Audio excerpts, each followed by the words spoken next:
বৃদ্ধি কেন ঘটে, এটা কারণটা কি? পবিত্র রমজানে খাদ্যদ্রব্যের মূল্য যাতে বৃদ্ধি না পায় এবং ভেজাল যাতে আমরা ভেজাল মুক্ত যাতে খাদ্য পাই, এই সম্পর্ক বিষয় নিয়ে কিন্তু আজকে আমাদের মূল আলোচনা। আতাউর রহমান ভাই যেভাবে পয়েন্টগুলি আনছেন, তো এটার পরে আর নতুন করে যোগ করার কিছু নেই। আমি এখানে একটু অ্যাড করি, গত কিছুদিন আগে আমরা এফবিসিসিআই ব্যবসায়ী প্রতিষ্ঠানের সমস্ত ব্যবসায়ীদেরকে ওখানে ডাকা হয়েছিল এবং আমরাও এখানে পার্টিসিপেট করছি। নিরাপদ খাদ্য করছে, তারপরে ভোক্তা অধিদপ্তর করছে। তো দেখা গেল যে জিনিসটা ব্যবসায়ীরা যেটা বলছে নাকি যে তাদের কিছু দাবি দেওয়া আছে। এই পণ্যমূল্য বৃদ্ধি কেন ঘটে, এটার কারণটা কি? এবং আমরা সরকারের কিছু কিছু সম্পর্কে, তখন অন্য সরকার ছিলেন, তারা যেটা বলছেন যে পণ্যের দাম কমানোর কথা বলেন ওনারা। তো ওনারা যেটা বলছেন এই পরিপ্রেক্ষিতে আমি যেটা বললাম যে আমাদের রমজান মাসে যে পণ্যগুলোর প্রয়োজন হয় সেগুলো কিন্তু অলরেডি আমাদের চট্টগ্রামে চলে আসছে এবং অনেক পণ্যের দাম আমি দেখলাম যে এটা বাজারজাত করা হয়েছে।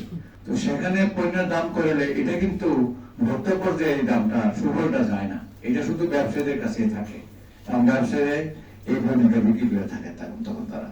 তো এই ব্যাপারে ওনারাও বলছেন, তারা আমাদের কাছে যেটা বলছেন যে এই বছর যে পণ্য বাজারজাত করা হয়েছে, যেটা আমদানি করা হয়েছে, পর্যাপ্ত পরিমাণে আমদানি করে সকল পণ্য খাজুর থেকে শুরু করে যা আছে সমস্ত পণ্য আসছে, কোনো মূল্য বৃদ্ধি ঘটবে না। তাহলে এখন আসলো নিরাপদতা পণ্য, আমি যে পণ্যটা নিব সেটা নিরাপদ কিনা।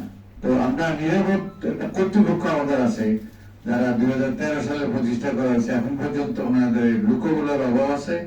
আর কিছু ভ্রাম্যমান ওই ল্যাবরেটরি কথাবার্তা বলে, যেটা ওনারা বলেন আর কি, আমাদেরকেও ডাকেন, আমরা যাই, কিন্তু আমি ওনাদের কার্যক্রমে আমি নিজেকে তৃপ্ত করতে পারি না। কারণটা হলে আমরা দেখলাম যে নিরাপদ খাদ্য কর্তৃপক্ষের, আমরা হয়তো নিজেরা জানেন, সিলেটে ভোজ্য তেল যেটা মানে ইউজ করা হয়েছে সেটা উনি কিনে নিয়ে উনি প্রচার করছে যে উনি নিরাপদ খাদ্য আমাদের দিতেছে।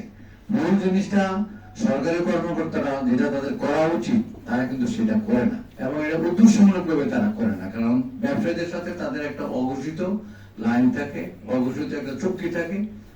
অসাধু ব্যবসায়ীরা এই কাজটা করে থাকে এবং অসাধু সরকারি কর্মকর্তা যারা আছে তারাও এটার উপর জড়িত থাকে। সুতরাং আমরা যতক্ষণ আমাদের এই যে রমজান মাসের দোহাই দেই, আমরা পবিত্র রমজান মাস খালি মুসলমানদের জন্য থাকে, রমজান মাস তো হিন্দু মুসলিম বৌদ্ধ খ্রিস্টান সবার জন্য আছে, কিন্তু ওই নিরাপদ খাদ্যটা তো সবার জন্য প্রয়োজন, কিন্তু আমরা ওই কাজটা করি না। এই কাজ আমরা প্রত্যেক বছরে আমরা যেমন এই বাজারে আমরা কারণ বাজারে আমরা যাই, সেখানে গিয়ে আমরা মানববন্ধন করি এবং ক্রেতা ভোক্তা দুজনকে আমরা সচেতন করার চেষ্টা করি যে আমরা ক্রাইসিস বাইং যাই না।